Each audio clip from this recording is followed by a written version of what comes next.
আমি 12 মাস তোমায় ভালোবাসি, তুমি অবসর পাইলে আসিও। জুরে কি নাউজুবিল্লাহ কইতেন না? মানে হে 12 মাস বেড়ি লোকে প্রেম করবো, বছরে একবার দেখা দিলিব, এটার মধ্যে ফতোয়া নাই। যত ফতোয়া আমরা যখন নবীউলি শান গাই, কথা বল ঠিক কিনা?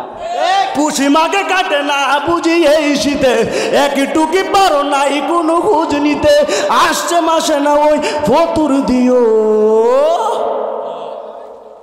তুমি অবসর পাইলে আসিও। জুরে কি নাউজুবিল্লাহ কইতেন না? যেই ভালোবাসার মধ্যে রাসূলুল্লাহর মহব্বত নেই, আউলিয়া কিরামদের মহব্বত নেই, মা বাবার আদর্শ নাই, এটা ভালোবাসা নয়, এটা হচ্ছে নোংরামি। কথা কোন ঠিক কিনা? ওলি আল্লাহর শান গাইলি বেদাতের ফতোয়া, হ্যাঁ শিরিকের ফতোয়া, নানান ধরনের ফতোয়া।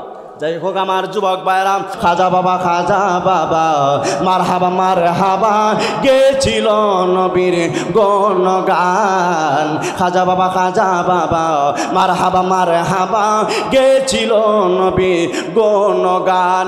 একদিন আমার বড় পীরে ডাক দিয়া কই খাজারে, একদিন আমার বড় পীরে ডাক দিয়া কই খাজারে, তোমারই বদন কেন এত লান?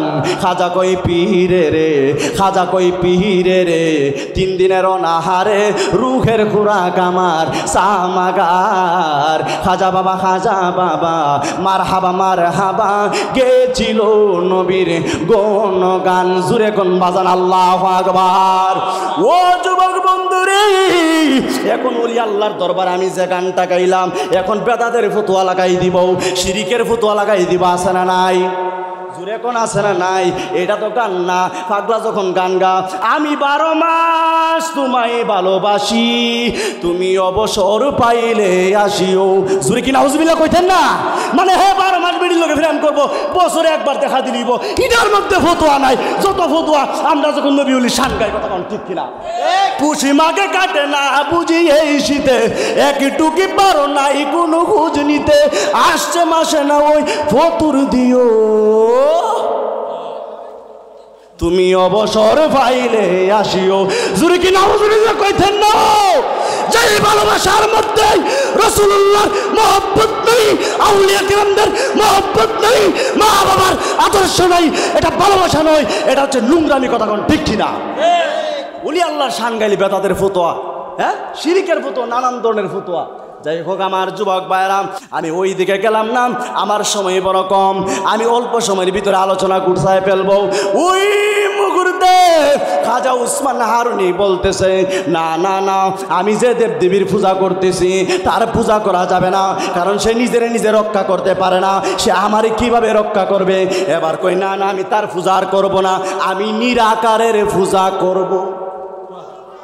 আর জুড়ে বলন বাজান আল্লাহু আকবার। কেউ বুঝিতে পারে না রে পীর মুর্শিদের। আই সর্বনাশ, 500 আইছে, মারহাবা কয় না। আর জুড়ে কোন বাবা মারহাবা, টিয়া খাওয়া দে না, মারহাবা কোন? এই লোকটা কি কিপটা নাকি? আর জুড়ে বলতে মারহাবা। আমার ভাই নাম কি তোমার?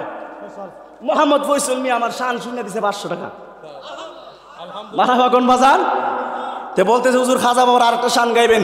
আমি শান আরেকটা খাজা বাবার গাবো, তবে এই শানটা আমি শেষ করতেছি, আল্লাহ পাক যেন তারে কবুল করে, সেগুলি বলে আমিন। এগুলো হচ্ছে আশিক রাসূল। এবার ওই খাজা উসমান হারুনি কি করছে জানেননি? দৌড়ায় চলে গেছে, আমি আর এই মূর্তির পূজা করব না, আমি নিরাকারের পূজা করব। যেই মাত্র নিরাকারের পূজা করবে, ওই মুহূর্তে খাজা উসমান হারুনি আমার আল্লাহর প্রেমে দেওয়ানা হয়ে গেছে, আমার মাওলার প্রেমে দেওয়ানা হয়ে গেছে। আমার যুবক ভাইরা, মুরব্বী বাবারা, একটু গভীর মনোযোগ দিয়ে শোনা লাগবে রে আমার কসবার বাবারা। ওই মুহূর্তে কি করলেন জানেননি? খাজা উসমান হারুনি আল্লাহর প্রেমে মশগুল হয়ে গেছে। এবার ওই মুহূর্তে তার কাছে 7 বছরের খাজা মঈনুদ্দিন চিশতি তার কাছে মুরিদ হয়ে গেছে। আল্লাহু আকবার। যেই মাত্র খাজা উসমান হারুনির কাছে যখন খাজা মঈনুদ্দিন চিশতি মুরিদ হয়ে গেছে রে আমার বাবা, ওই মুহূর্তে কি করলেন জানেননি? এবার ওই মুহূর্তে 7 বছরের বাচ্চা খাজা মঈনুদ্দিন চিশতি বায়াত হইছে। হঠাৎ করে একদিন মঈনুদ্দিন চিশতি তাকায় দেখে